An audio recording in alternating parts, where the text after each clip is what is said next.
Hello, hello, hello. Good morning, good morning.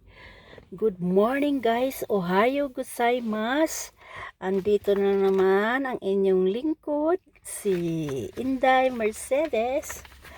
Ah, Magkwentuhan na naman tayo guys. Katatapos ko lang sa trabaho guys. Ngayon andito na ako sa 7-Eleven. Ayan guys. Paborito kong lugar. Guys. Kaya lang, dahil nga gustong gusto ko na uminom ng iced coffee, wala akong nakitang 7-Eleven malapit doon banda sa pinasukan ko guys. Dumaan muna ako ng Lawson. Doon na lang ako bumili ng iced coffee.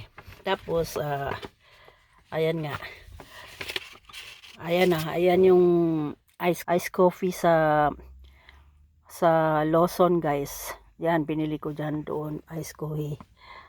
Na, dahil nga, balak ko sanang magbayad ng, yung road tax ba? Yung road tax ng aking sasakyan guys. Alam mo guys, nakakatuwa talaga. Alam mo itong hindi tayo marunong magbasa ng kanji. Ang hinihintay ko, nung isang araw kasi, tumawag ako doon sa sa office ng ng road tax ng sasakyan ko. Sabi ko, padalhan niyo uli ako ng yung papel na sa lang ako magbabayad ng road tax sa convenience store. De sa tumawag ako doon, di sabi naman nila, o sige, papadala na namin yung yung papel na yon, yung bill ng road tax ko. Tapos kanina guys, dahil nga wala nang oras, may dumating na sulat. May dumating na sulat guys. Dinampot ko naman yung sulat na yon. Walang basa-basa. Sabi ko, ito na yung bayaran ko na sa road tax. So, dinampot ko na naman to. Bayaran ko na to sa 7-Eleven. Tapos,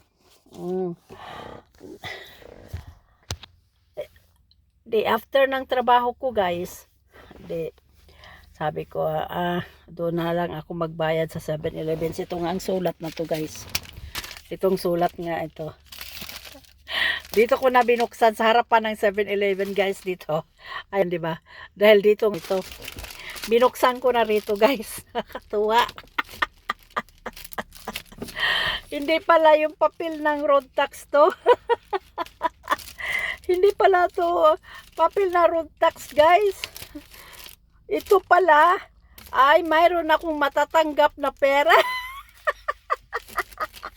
Mayroon pala akong matatanggap na pera guys. 2 lapad. Ayuda na naman to guys. Palagay ko ayuda to.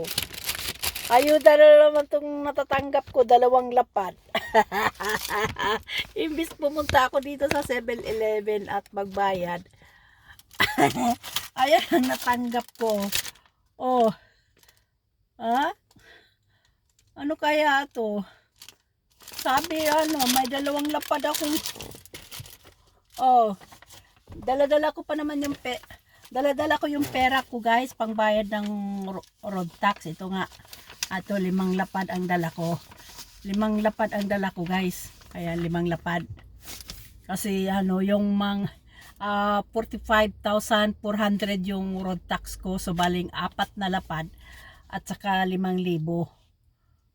5,400, 45,400 ang babayaran ko sa road tax ko. Yun pala, hindi pala tong papel na to. Pagbukas ko ngayon guys, ang sabi dito, pababasa ko na naman to sa anak ko. Kasi, to